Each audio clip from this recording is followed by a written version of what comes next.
हरि ओम हरि ओम। सभी मित्रों एवं भाइयों और बहनों, आज हम फिर आपको बताने जा रहे हैं कि स्त्रियों की जो हीन भावना है, स्त्रियों की हीन भावना से देखने का क्या तात्पर्य है। स्त्री ही जगत जननी है। स्त्री का सम्मान करना हमारा कर्तव्य है, ना कि अपमान। और महिला और पुरुष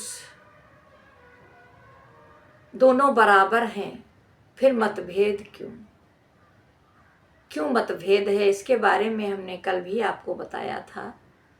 ये पार्ट 1 में हमने बताया था। अब ये पार्ट 2 हम आपको बताने जा रहे हैं। तो इसमें परमात्मा क्या बता रहा है। परमात्मा ने 18वें अध्याय में श्री कृष्ण ने अर्जुन को बताया है कि ये शरीर जो हैं ये यंत्र हैं। ये शरीर जो हैं वो यंत्र हैं, और यंत्रों को चलाने वाला परम आत्मा है, यानी वो परमात्मा है जिससे ये शरीर चलते हैं। तो सभी के शरीर यंत्र हैं। तो जो महिला और पुरुष, छोटा और बड़ा, ये सब क्या है मतभेद। औरत को ये प्राप्त है, पुरुष को ये प्राप्त है, महिला ये नहीं कर सकती है, पुरुष सब कुछ कर सकता है। महिला का बंधन है, पुरुष का बंधन नहीं है। ये सब क्या है। यहाँ तक भी कहा जाता है महिला गुरु नहीं बन सकती, महिला किसी को ज्ञान नहीं दे सकती, महिला वेदी के लायक नहीं होती है, महिला छूत होती है। तो बताओ महिला छूत कैसे होती है। छूत और पाक क्या होता है, इसको हम जानें, ये मतभेद हटाएं। परमात्मा ने नारी का सम्मान किया है। सभी ने देखा होगा, शंकर पार्वती, राम सीता, कृष्ण राधा, कृष्ण रुक्मणी, विष्णु लक्ष्मी, सबको तो देखा होगा। कितना सम्मानित हैं, कितनी रिस्पेक्ट है। कहीं महिला पुरुष की बात ही नहीं है। सब बराबर है, सब बराबर है, सब बराबर है। प्रेम का प्रतीक है। प्रेम ही सब कुछ है। दो बना ही नहीं है। दो शरीर हैं, हजारों शरीर है, परमात्मा एक ही है। वो परमात्मा ही प्रेम है। परमात्मा ही सत्यचित आनंद है। सब कुछ परमात्मा से ही ये सारे यंत्र चल रहे हैं, इसको हम जाने। तो परमात्मा कह रहा है शरीर रूपी यंत्र है, चलाने वाला परमात्मा है। यानी वो शक्ति जो सर्व जगत में विद्यमान है, वो शक्ति जो सर्व जगत में विद्यमान है, उसको हम जाने, उसको हम माने। तब यहाँ भगवान बता रहा है कि वो शक्ति जो सर्व जगत में विद्यमान है, जैसे फ्रिज हो या मिक्सी, दोनों यंत्र हैं, पर दोनों को शक्ति की जरूरत है, यानी बिजली की जरूरत है। यानी बिजली बिना कोई यंत्र चलाए नहीं जा सकते हैं। इसकी कीमत भी बिना बिजली के जीरो है इसकी कीमत। तो भगवान कह रहे हैं किलो के भाव कबाड़ में बिक जाते हैं। भाई पंखा खराब हो जाते हैं, बनवाने के बाद भी अगर नहीं चलते हैं, कोई भी यंत्र अगर है इसी तरह का, तो वो कबाड़ में बिक जाता है, उसकी कोई वैल्यू नहीं है। जो पता चला 45,000 की एसी आई है और चल नहीं रही, तो कबाड़ में गई, तो वो कितने की गई, वो तो तौल के गई, वजन में गई ना। तो हर एक यंत्र की यही अवस्था है।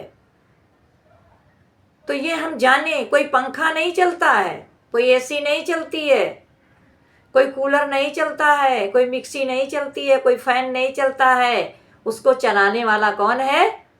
बिजली, शक्ति। और नाम किसका कहते हैं? पंखा चल रहा है, पंखा चल रहा है, एसी चल रही है, मिक्सी चल रही है, टीवी चल रही है। ये गलत है। विचार करो, विचार करो, नाम किसका ले रहे हो? बिना उसके बेकार है, किलो भाव बिक जाता है। तो इसी तरह इंसान भी है, इंसान भी कबाड़ी है। यह शरीर तुम्हारा कबाड़ है, पिंजड़ा है, डेथ है, मुर्दा है। इसमें परमात्मा ना होता तो ये किसी काम का ना होता है। तो कबाड़ है, देख ही रहे हो, तुरंत जला दिया जाता है इंसान। 1 घंटे का भी टाइम है, अगर सूरज निकला हुआ है कहीं, अरे भाई सूरज डूबने वाला है, जल्दी से मिट्टी में दो। रात भर रोएगा कौन? रात भर बैठेगा कौन? अब इसमें रही क्या गया है? कौन ये बोलता है? हम लोग बोलते हैं। तो सच्चाई जाने, सच्चाई वो शक्ति है, बाकी सबका निर्माण हुआ है। और कनेक्शन शक्ति है। ये कनेक्शन कटते ही वो जिस चीज का निर्माण किया गया है वो किलो के भाव बिक जाता है, बिक जाता है। तो उसी तरह से महिला और पुरुष है, हम दो ना देखें, एक ही है। कौन कम और ज्यादा और कौन छोटा और बड़ा? बराबर का अधिकार है। महिला का वैसे भी अधिकार बराबर दिया गया है। तो परमात्मा क्या, उसको हम जाने। तो भगवान कह रहे हैं किलो के भाव कबाड़ में बिक जाते हैं वो यंत्र, खरीदने पर लाखों लग जाते हैं। इसीलिए मनुष्य की शक्ति परमात्मा से प्राप्त होती है। वो शक्ति हर जगह व्यापक है, वो हर जगह व्यापक। पत्नी में भी वही, पुरुष में भी वही है। फिर मतभेद कैसा? फिर कैसा मतभेद है? जब परमात्मा ने मतभेद नहीं किया, फिर हम लोग कौन होते हैं मतभेद करने वाले? फिर हम लोग कौन होते हैं मतभेद करने वाले? तो जगत जो जनने वाली है वो कौन है? वो स्त्री है। तो जगत जनने वाली स्त्री का अपमान करने वाले, जिस प्रकार धरती माँ को माँ कहते हो, स्त्री का अपमान होता है, और धरती माँ को माँ कहते हो। तो जिस प्रकार धरती माँ को माँ कहते हो, क्योंकि वो धन धान्य से भर देती है, धन धान्य से भर देती है। एक बीज को 100 गुना करके आपको रिटर्न में वापस कर देती है। जिसको खा पी के मनुष्य बलवान हष्ट पुष्ट होता है, इसलिए वो माँ है, माँ के नाम से जानी जाती है, माँ के नाम से पुकारी जाती है, माँ के नाम से वो पूजी जाती है, धरती माता कह के। तो फिर स्त्री को भी क्यों नहीं माँ कहते हो? स्त्री को भी क्यों नहीं माँ कहते हो? उसके अनेकों रूप हैं। जैसे माँ, बहन, इस जो है आपकी माँ है, बहन है, स्त्री, पति, पत्नी, चाचा, चाची, नानी, नानी, बुआ, मौसी, भाई, भाभी, ताई, ननद जो है, ताई, ननद, देवरानी, महारानी, नौकरानी, दादी, सास, बहू वगैरह वगैरह, बहुत सारे कितने नाम हैं उसके। ये तो हमने संक्षेप में बताए हैं। और आपके भी नाम कितने हैं? ये महिला के ही नाम थोड़ी नहीं है। जितने महिला के नाम है उतने पुरुष के नाम है। अगर वो दादी है तो वो दादा है, अगर वो माँ है तो वो बाप है, अगर वो भाभी है तो वो भैया है, अगर वो मौसी है तो वो मौसा है, अगर वो नानी है तो वो नाना है। सब बराबर है, हर जगह बराबर है। कहाँ कम ज़्यादा है? कहीं कम ज़्यादा नहीं है, बराबर का अधिकार है। तो कहते हैं लेकिन सबसे पहले वो माँ है। लेकिन ये सारे रोल तो बात के हैं। सबसे पहले क्या है? वो माँ। वो माँ सबसे पहले उसका रोल क्या है? क्योंकि वो माँ है। तो परमात्मा कह रहा है क्योंकि पुरुष पुरुषार्थ के बिन बेकार है, व्यर्थ है। पुरुष अर्थ, पुरुषार्थ का मतलब है पुरुष प्लस अर्थ। तो क्या हुआ? पुरुषार्थ। पुरुषार्थ तो भगवान कह रहे हैं उसका बल पौरुष, वो शक्ति है, उसका बल पौरुष वो शक्ति है। वो शक्ति क्या है? वो परमात्मा है, वो आत्मा है जो सर्वमम रूप है। अपनी शक्ति को पहचानो, अपने पुरुषार्थ को पहचानो। जो पुरुष और महिला को प्रकाशित करती है वो शक्ति है, पुरुष में भी है और महिला में भी है। बीज को डालने वाला पिता, गीता के 14वें अध्याय में भगवान अर्जुन को बता रहे हैं। बीज को डालने वाला पिता और गर्भ धारण करने वाली मां, दोनों के बिना किसी वस्तु का निर्माण नहीं हो सकता, यानी किसी शरीर का निर्माण नहीं हो सकता। फिर हम यही कहना चाहेंगे कि जरा ध्यान से पढ़िएगा, जरा ध्यान से सुनिएगा, ध्यान से पढ़िएगा और समझ के विचार करने की जरूरत है। बीज को डालने वाला पिता, पिता शब्द तो शरीर है। पिता जो शब्द है वो शरीर है। यदि प्रकट होना पड़ेगा, यानी मतलब उसको प्रकट होना पड़ेगा, शरीर को प्रकट होना पड़ा है। आत्मा प्रकट नहीं होती, वो अप्रकट है, यानी शक्ति प्रकट नहीं होती है। शक्ति कभी मरती ही नहीं है तो प्रकट क्या होगी? शरीर प्रकट होते हैं इसलिए उसका नाश हो जाता है। जिसको हम लोग कहते हैं कि वो मर गया, वो मरा नहीं है, कपड़ा फटता है। आत्मा अजर अमर अविनाशी है, वो शक्ति उसका कभी नाशी नहीं होती है। जिस तरह से हम सारे कपड़े बदलते हैं उसी तरह से वो खोल बदल देता है, शरीर का खोल बदल जाता है, पर आत्मा कभी मरती नहीं है, वो अजर अमर अविनाशी है।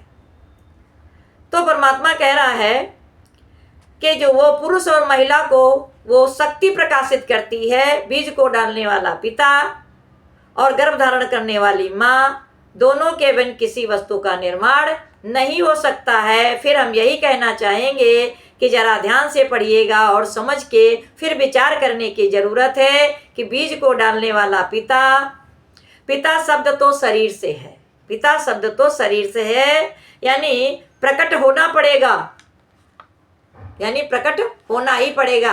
अब भगवान ने प्रकट नहीं किया होता तो सबको ज्ञान कैसे मिलता?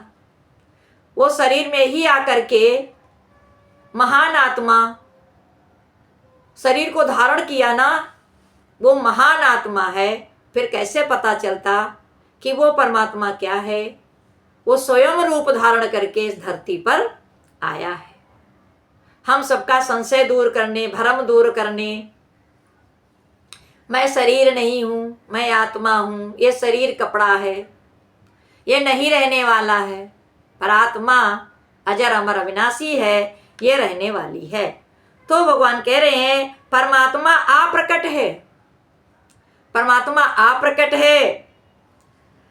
तो भगवान कह रहे हैं कि परमात्मा अप्रकट है और प्रकट होने के लिए गर्भ में आना पड़ेगा, प्रकट होने के लिए गर्भ में आना पड़ेगा। कैसे प्रकट हो सकता है? जैसे बीज डालोगे तभी पेड़ प्रकट होगा खेत में, उसी तरह से परमात्मा बीज पड़ने से ही ये 5 फीट का शरीर हमारा तैयार हुआ है। तो कहते हैं प्रकट होने के लिए गर्भ में आना पड़ेगा और गर्भ धारण करने वाली वो माँ है, वो माँ है, इसलिए माँ का दर्जा सर्वप्रथम दिया गया है। यहाँ पक्ष और विपक्ष की कोई परिभाषा नहीं दी गई है, यहाँ हम अपना मत व्यक्त कर रहे हैं। यहाँ हम टीका टिप्पणी के लिए आपको नहीं बता रहे हैं, ध्यान देने योग्य बात है। पहले इसको समझ लीजिएगा, ध्यान पूर्वक पढ़िएगा, उसके बाद में जो निष्कर्ष निकले वो सत्य का होगा, और सत्य ही है तो सत्य ही नजर आएगा। तो कहते हैं कोई परिभाषा नहीं दी गई है, यहाँ हम अपना मत व्यक्त कर रहे हैं। त्रुटियों के लिए हम क्षमा याचना भी चाहते हैं। अब जो आगे बताना चाहते हैं उसे सुनकर आपकी क्या राय है, अवश्य बताना। आज तक जितनी यातनाएं और जितनी मुसीबतें और जितनी मुसीबतों का स्त्री के जीवन में आती हैं, तो वो पुरुषों को क्यों नहीं, यानी वो पुरुषों को क्यों नहीं, इन महिलाओं को ही क्यों सारी मुसीबतों का सामना करना पड़ता है। सारी इंसल्ट, बेइज्जती, अपमान सब स्त्रियों को ही क्यों झेलना पड़ता है, उसको क्यों नीचा दिखाया जाता है, उसको कम ज्यादा क्यों आंका जाता है, उसके क्यों बराबर अधिकार नहीं है। इस पे विचार करने की जरूरत है। तो कहते हैं जबकि स्त्री माँ है, बहन है, पत्नी, बेटी है और नौ दुर्गा है। जो नौ दुर्गा हैं वो कौन कौन है, उनके नाम ही अलग अलग हैं। शक्ति तो एक ही है, पर नौ के नाम से वो विख्यात हैं। नौ दुर्गा यानी 9 देवियों के नाम हैं, इसलिए 9 दुर्गा है। यहाँ तक कि एक स्त्री को ही दुर्गा बनना पड़ा। कौन कहते हैं यहाँ तक एक स्त्री को ही दुर्गा बनना पड़ा, क्योंकि दुर्गम राक्षस को मारने से उसका नाम दुर्गा पड़ा। दुर्गा नाम क्यों पड़ा ये भी हम नहीं जानना चाहते हैं। तो हर एक नाम के आगे कोई राज है, नाम के पीछे कोई राज है, इसको हम जाने। तो दुर्गा ने दुर्गम राक्षस का वध किया था, उसी दिन से दुर्गा का नाम दुर्गा पड़ा। दुर्गा पड़ा क्योंकि कर्म पर ही सब कुछ निर्धारित है। हमारा जैसा कर्म होता है वैसा ही हमारा नाम पड़ जाता है। हम चोरी करेंगे तो हमको चोर कहा जाएगा, हम ज्ञान सुनाएंगे तो हमको ज्ञानी कहा जाएगा, आप ज्ञान सुनोगे तो आपको श्रोता कहा जाएगा, हम सुनाएंगे तो हमको वक्ता कहा जाएगा, हम कत्ल मर्डर कहेंगे तो हमको कतली कहा जाएगा, हम कुकर्म कहेंगे तो कुकर्मी हो जाएंगे। हम जैसा कर्म करेंगे वैसा ही हम बन जाते हैं। तो यहाँ पर द्वेष की कोई गुंजाइश ही नहीं है, छोटा बड़ा की कोई गुंजाइश ही नहीं है।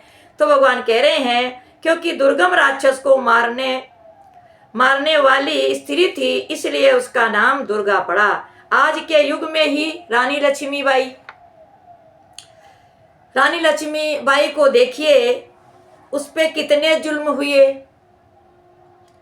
पर वो वीरांगना थी, अपनी शक्ति को पहचानने वाली थी, खूब लड़ी मर्दानी, वह तो झांसी वाली रानी थी। कौन कहता है, बुकों में छप गई, पुराणों में छप गई, इतिहासों में छप गई। झांसी वाली रानी थी, खूब लड़ी मर्दानी थी, वो झांसी वाली रानी थी। इसी तरह हर एक स्त्री को अपना साहस और अपनी शक्ति पहचाननी होगी। और इसी के साथ वाणी का विराम देंगे और अगले में हम आपको फिर बताएंगे, पार्ट 3 में हम आपको बताएंगे इसके आगे क्या है। और अगर आपको पसंद आए, अच्छा लगे तो कमेंट करना, लाइक करना, मित्रों में शेयर करना और हमारे चैनल को सब्सक्राइब करना। हरि ओम, हरि ओम, हरि ओम।